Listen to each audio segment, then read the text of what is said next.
Captain America, Shadows of the Past. Chapter 1. Night Watch. The city never truly slept.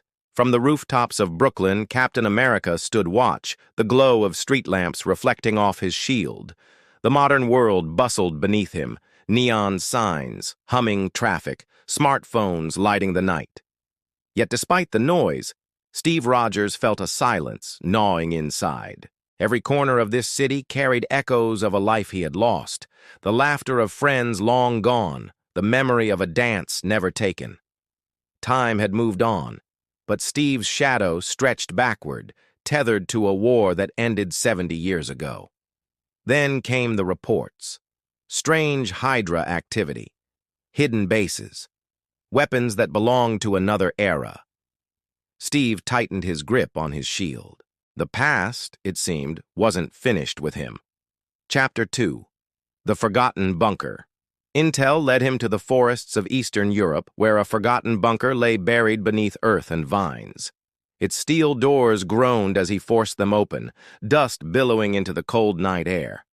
Inside, the corridors were lined with relics, faded propaganda posters, rusting weapons, old HYDRA insignias scratched into the walls. Steve's boots echoed as he descended deeper, heart heavy with memories. Then he found it, a chamber untouched by time. Within, files lay stacked on a desk, stamped with a symbol he knew too well. Operation Shadowstorm.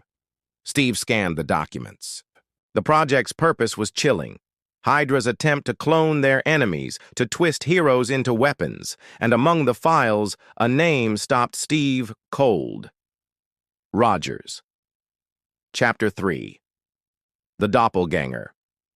A metallic hiss broke the silence. Steve turned, shield raised. From the shadows stepped a figure, broad-shouldered, clad in a darkened version of his own uniform, carrying a shield etched with HYDRA's insignia. The man's face emerged from the gloom, and Steve's breath caught. It was his own. "Captain Rogers," the doppelganger said, voice steady but cold. "I am what you were meant to be, HYDRA's perfect soldier."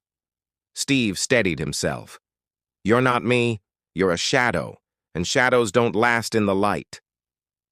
Chapter 4. The Clash of Mirrors.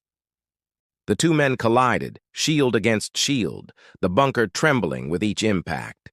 Every strike felt like fighting his own reflection, precise, disciplined, relentless. The doppelganger moved with the same training, the same instincts. But where Steve's resolve was driven by hope, the copy's strikes carried nothing but cold obedience. "You fight for ghosts," the doppelganger spat, slamming Steve into a wall. "Your time has passed." Steve shoved him back, eyes blazing.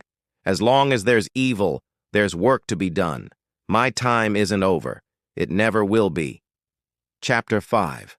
Buried Truths. Their battle crashed through chamber after chamber, shattering consoles and igniting sparks. Amid the chaos, Steve glimpsed more evidence.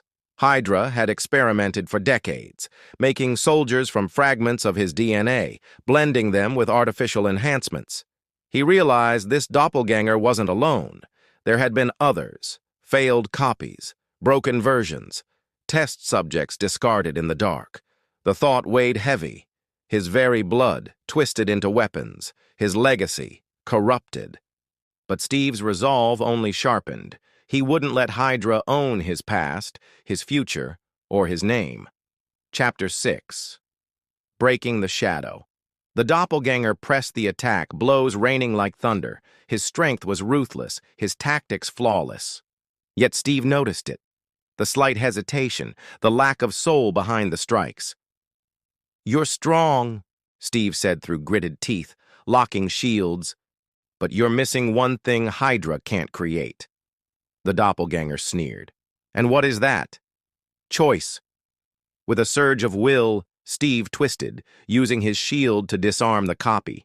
One final strike sent the doppelganger crashing into a console, sparks engulfing him. He staggered, clutching his chest as alarms blared. "End this," he rasped, voice cracking. "I was never meant to be." Chapter 7. collapse. The bunker began to collapse, explosions ripping through its decayed structure. Steve dragged himself toward the exit, but paused. The doppelganger lay buried beneath rubble, fading fast. For a moment, Steve considered pulling him free, but the man's eyes told him all he needed to know. There was no saving what HYDRA had made, only ending it. Steve left as the bunker imploded, fire and steel consuming the past. The doppelganger's final words echoed in his mind. I was never meant to be. Chapter 8. Shadows of Tomorrow. At dawn, Steve emerged from the forest, the rising sun casting long shadows across the earth. The weight of history pressed on him heavier than ever. HYDRA had tried to twist his image, to weaponize his legacy, to forge shadows in his place. But Captain America wasn't a serum. He wasn't a project. He was a man who chose to fight when others couldn't, and no shadow could take that from him. He raised his shield, light gleaming off its surface. The past may chase me, Steve whispered, but it doesn't define me. The world would always face new threats, new enemies, new shadows. But Steve Rogers knew the truth. No matter how dark they grew, Captain America would always be the light that broke through.